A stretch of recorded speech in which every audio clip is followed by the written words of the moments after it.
Hello everyone, we're back for another afternoon tea review and we're at the Huntington Library in San Marino, California. We love this location. You can't really beat it whether you sit on the inside or the outside seating. It's just peaceful, it's serene. It does get pretty busy on the inside. The outside tables are spread out a little bit more, but either way, the inside seating is great. The ambiance is great. Being at the Huntington Library is great. It's just all around a really nice experience. And then you always have the options to explore the gardens and the Huntington Library itself afterwards or before. And do note, you do need to purchase tickets to the Huntington Library in order to go for the afternoon tea. So it may be a little extra charge on top of the actual tea price, but the parking is included. We're having the Huntington tea, that's $77 per person. This includes a glass of house bubbles or the house prosecco, and also includes the poached Maine lobster roll with Hawaiian black sea salt and micro celery. And it also includes a Huntington bonbon. So the glass of house bubbles, house prosecco, wasn't really anything special. It's nice bubbles, a fresh Christmas, but it was about, a mid-level kind of prosecco. It's nice if you're a fan of the sweet, but it's nothing special. And for the lobster roll, we thought the ratio of the bread to filling was a bit off. It was a little too much bread for us, but the sea salt was nice and it had smoky good flavor, but we just wanted a little more lobster. Yeah, a little more lobster filling. The lobster filling was decent, was pretty good. We just needed more of it. And the Huntington bonbon kind of tasted like a bite of a German Black Forest gâteau. It had a very nice cherry kirsch to it. It was simple but well done. Yeah, it had a whipped cream kind of aspect to it. It was like a creamy filling. There was a great temper on the chocolate, and the mousse was really well done too. Now onto the seasonal house-made scones. These all came with the Devonshire cream, a lemon curd, and the Huntington sweet orange marmalade. And for the first scone, it was the maple butterscotch. Yeah, this was nicely balanced. It was unusual. It had a really good hint of maple, so you definitely could tell that it was maple. It was buttery. It had, great sweet notes and a sugar crust. It paired well with all the citrus spreads, the lemon curd, and the Huntington sweet orange marmalade. All in all, it was unusual and good. I love seeing maple, especially in scones. I think they paired really well. And then for the savory, it was the chives and cheese scone. And this tasted just like sour cream and onion chips, which I'm a huge fan of. But the scone was so buttery, had a nice crust. I did wish it had a little savory spread to go with it, but otherwise it was really good. Yeah, I feel like it was a missed opportunity to have some sort of chutney or sun-dried tomato, like butter spread, like some sort of compound butter to go with it, I think would have been great. Now on to the spreads. So the Devonshire cream was just kind of bland. There was really no flavor to it. It was a fine butter substitute, but I just wanted something like a little bit more. Yeah, the lemon curd's consistency was a little bit off. It kind of felt like on the edge of splitting. It was a little bit gelatinous, so it wasn't the best. And then the Huntington sweet orange marmalade had an incredible flavor, but the consistency, it was a little too runny. I wanted it thicker. If you're a fan of marmalade, you want that thick, kind of unctuous feel, that great mouthfeel, and this one was a little bit runny. Now onto the savory section of the sandwiches. The first one we had was the cucumber sandwich with the dill cream and pepper crust. This was just simple, classic dill cream. It was really nice. The pepper crust gave a nice kick. It was fresh and light and pretty balanced. Yeah, this is a great take on a classic cucumber and dill cream cheese sandwich, but it had the nice added pepper crust, which gives it a peppery kick, and the dill wasn't too overpowering. So all in all, it was a really nice take on this classic.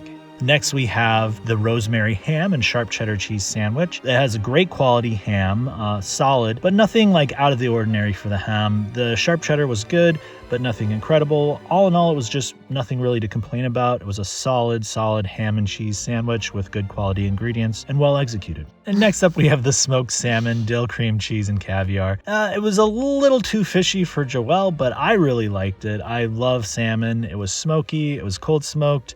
The caviar was a nice little added pop on top of salt. If you're new to caviar, I think this is a really good kind of introduction. It's not overpowering. It's compliments. It just kind of tastes like salt, added salt on top of the nice little open-faced sandwich. But I do think it needed another flavor, some acid or something to take it to the next level. And I do think that the cream cheese could have been, heightened in some way. Yeah, and this was my first time ever having caviar, so I was a little nervous. But yeah, it was just pretty much a pop of salt. That's really all it was. Next is the garlic and spiced lamb sandwich with pomegranate, cranberry chutney, and pistachio. Yeah, this was unusually good. You don't get sliced lamb that's been cured that often, and the chutney was incredible. I really, really liked the pomegranate cranberry chutney. And then the notes are, a little bit earthy. If you're not into the earthy or gaminess, there's a little gaminess from the lamb, but if you're a fan of the lamb, you'll really enjoy it. It's very rich, and I do think it could have used a little heat or a little more acid. The cranberry and pomegranate has a little acid.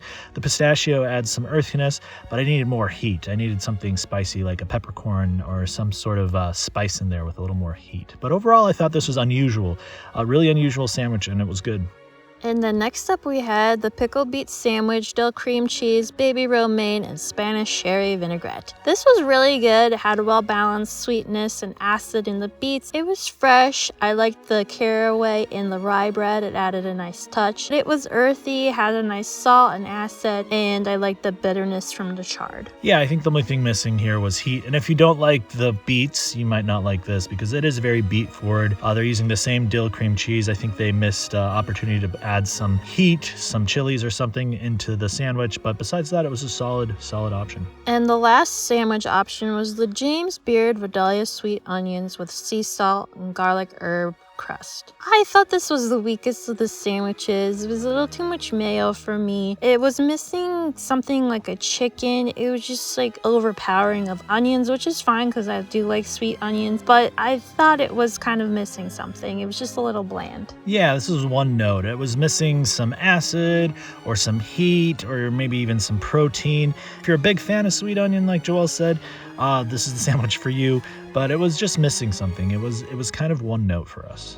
And then onto the sweet options, we had the miso caramel madeleine. This was a little too salty from the miso. The madeleine was fine. It wasn't like nothing special. It just kind of was too much salt for me. And next up, we had the goat cheese and clementine tart. The crust wasn't that crunchy, so we needed a little more crunch there. It needed a little more time, but the goat cheese and clementine were really excellent. It was an interesting combination that I've never really had. It was well balanced. I really enjoyed the goat cheese with the clementine flavors. They were excellent. The apple caramel tart was next up, and this crust was crispy, but the filling kind of just tasted like applesauce. It was just sweet and salty. It was too much sweet and salty. They over-seasoned it. It was like really sweet, concentrated applesauce with a lot of salt on it. Just wasn't for us. It was disappointing. And then the last one was the seasonal fruit tart. This was bright. It was excellent. The fresh fruit really brought it up a notch. The shortbread crust was rich and buttery and had the flakiness you're always looking for. The custard was so smooth and well balanced. It was just so creamy and nice. And for the teas, we got the Earl Grey cream and the Happy. The Earl Grey cream had such a creamy flavor with the vanilla and bergamot. It was smooth organic black tea, and it really didn't need any extra cream added to it. The Happy was a mix of sweet raspberries, tangy hibiscus, and then those jasmine notes that lifted up. It was just really, really nice. Super fruity, currant hibiscus forward with the mellow jasmine green tea finish. It was just excellent. Now, we did go on Valentine's Day, so we did get some Valentine's Day offerings that were only for Valentine's Day, and that was the chocolate covered strawberry. And this was solid. The berry was so fresh. It had the nice chocolate shell. It was nothing out of the ordinary, but it did not disappoint. And we also had a Linzer tart. I did want more jam filling for this. The cookie was fine, but yes, I just wanted an extra jam. Yeah, I feel like the ratio was off. There was more cookie to jam. And I know, it was mid. It wasn't anything special. And then there was like a rose gold chocolate. Yeah, like bonbon. And this had like a freeze-dried raspberry. It was unusual with the rose gold white chocolate, which was nothing amazing. The raspberry filling was really good though. All in all, this is a great experience. It's great for celebrations, special events, or just if you want to treat yourself and have sort of an afternoon tea, high tea feeling. It is a little more formal, but there is no dress code. But I think it's great for any sort of occasion, as long as you're not afraid of the price point and paying. If you're already going to the Huntington Library to explore the gardens and see some of the literary exhibits and the art exhibits and the galleries, then this is a great kind of option for you. It makes it kind of an event, an experience. And all in all, I don't think we could recommend it more. I think it's a really, really nice thing to do. One tip is I would recommend making a reservation ahead of time. They do have a walk-ins wait list, but people line up for this, and so it's kind of a hit or miss. So definitely get a reservation. I believe they open about 2 or 3 months in advance. Let us know in the comments if you've ever been to the Huntington Library or have ever had afternoon tea here. We want to know all about your experience as well. If you like this video, be sure to give us a thumbs up. If you want to know when our next video comes up, be sure to subscribe and hit that notification bell. And thanks for watching.